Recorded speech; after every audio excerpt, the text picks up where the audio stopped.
Setelah ngawini nganai. Kalau bisa nomor 5 ngayani. Amin. Siapa tadi amin? Tapi sayang ditambah nomor 6 Bu. Tahu itu? Ngapusi. Lebih berat nomor 7. Ngaploki. Nah sebelum saya akan lanjutkan, saya akan minta kekasih saya untuk menyampaikan poin nomor 3. Apa yang dibutuhkan wanita daripada pria? Amin. Para wanita tepuk tangan dulu dong. My dear Vivi Sarah.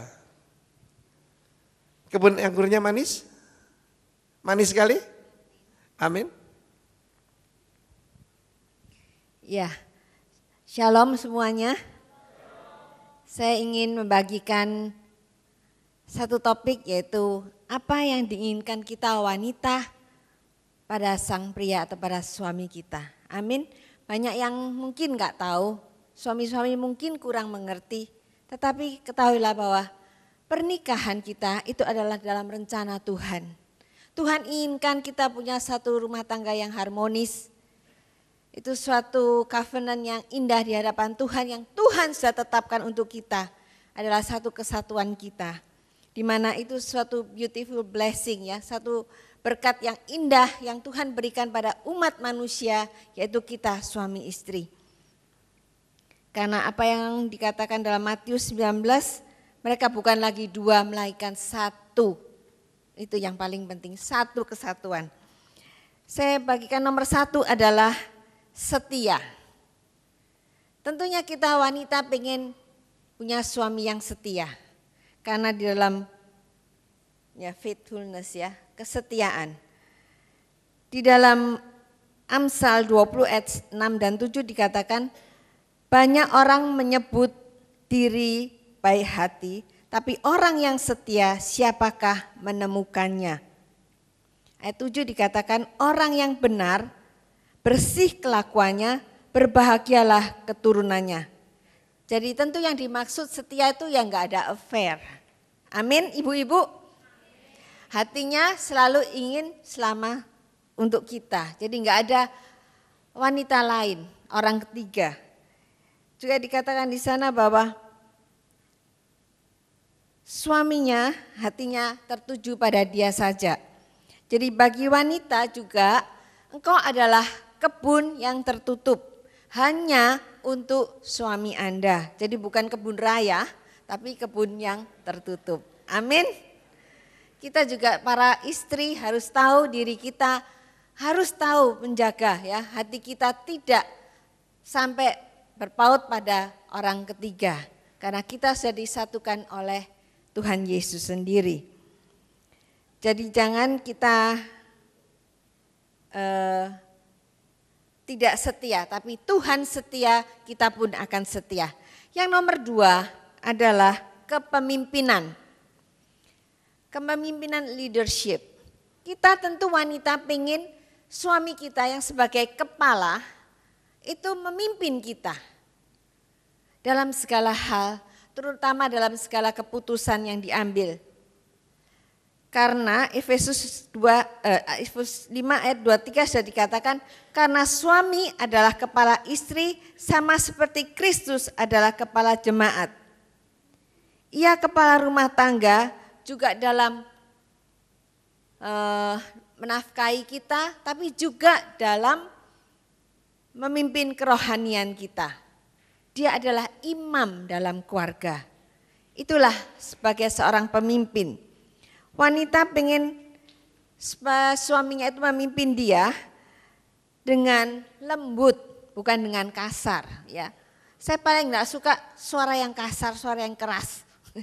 Jadi saya kalau sudah suara keras saya selalu merasa dimarahin. Padahal dia memang suaranya agak serak. Ya, suami saya itu suaranya serak, kadang-kadang keras.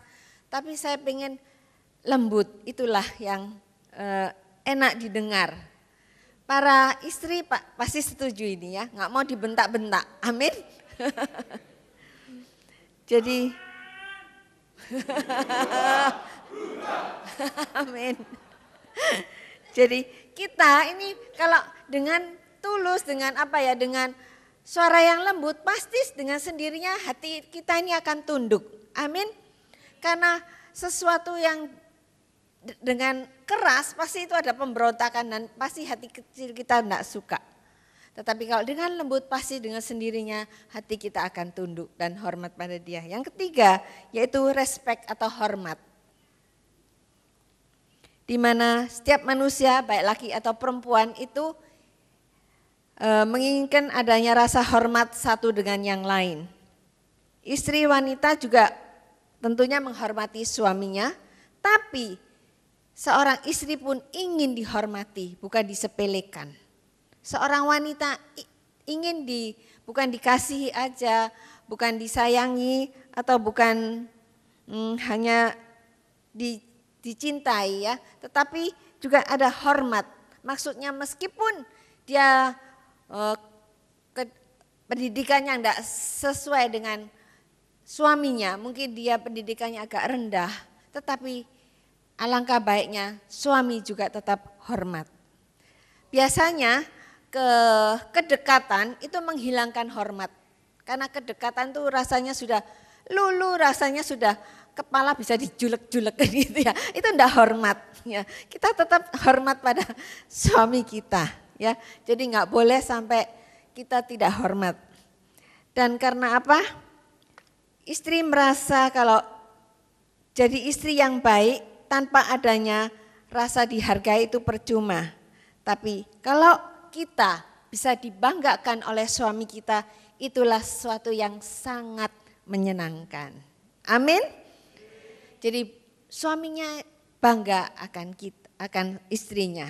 Jadi kalau umpama pergi itu tidak, istrinya itu tidak sejajar, tapi selalu digandeng dan dibanggakan, dikenalkan. Inilah istri saya. Itu suatu yang menyenangkan, bukan disembunyikan. Jadi merasa dihargai, itulah hormat. Dan yang keempat adalah provider atau penyedia. Sebagai suami dituntut untuk bekerja keras, tentunya tanggung jawab untuk kebutuhan seisi rumah tangganya, mencari nafkah. Tapi berbahagialah, dikatakan Mazmur 128 dikatakan, sesungguhnya berbahagialah orang laki-laki yang takut akan Tuhan. Jadi Anda diberkati Tuhan itu karena takut akan Tuhan. Kalau Anda takut akan Tuhan, pasti lumbung Anda akan penuh. Amin. Dan itu akan untuk mencukupi segala kebutuhan istri dan anak-anak Anda. Suami bekerja untuk nafkahi keluarga, tapi juga istri punya tanggung jawab tidak untuk boros, tidak untuk berfoya-foya atau memalukan suaminya dengan minjam sana dan sini. Banyak sekali istri yang mencoreng nama suami gara-gara suka ngutang ya. Tetapi biarlah kita saat ini juga sadar sebagai istri, kita harus hormat pada suami kita. Kita harus tahu bahwa dia adalah sudah bekerja keras untuk kita, makanya kita juga harus menjaga nama dia untuk dapat menyenangkan dan juga memuliakan nama Tuhan di tengah keluarga kita.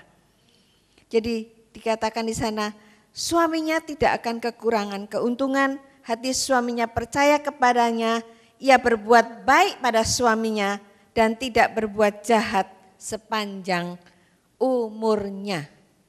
Istri, kita harus sadar kita tidak akan berbuat jahat. Selalu kita akan berbuat baik sehingga nama Tuhan dikenal melalui keluarga kita. Amin. Dan yang kelima adalah kejujuran atau honesty. Ini adalah satu fondasi yang paling kuat kalau ada kejujuran. Pertama kita berkenalan, kita sudah jujur satu dengan yang lain. Pak Arifin ceritakan dia punya pacar siapa gitu ya. Dia ngaku. Jadi supaya ada orang yang datang sengaja ke rumah mengfitnah, dikatakan, Pak Arifin tuh buaya loh, kamu harus hati-hati katanya. Gini. Kayak bilang, saya sudah tahu. Jawaban saya cuma enteng, saya sudah tahu karena memang dia ceritakan semuanya.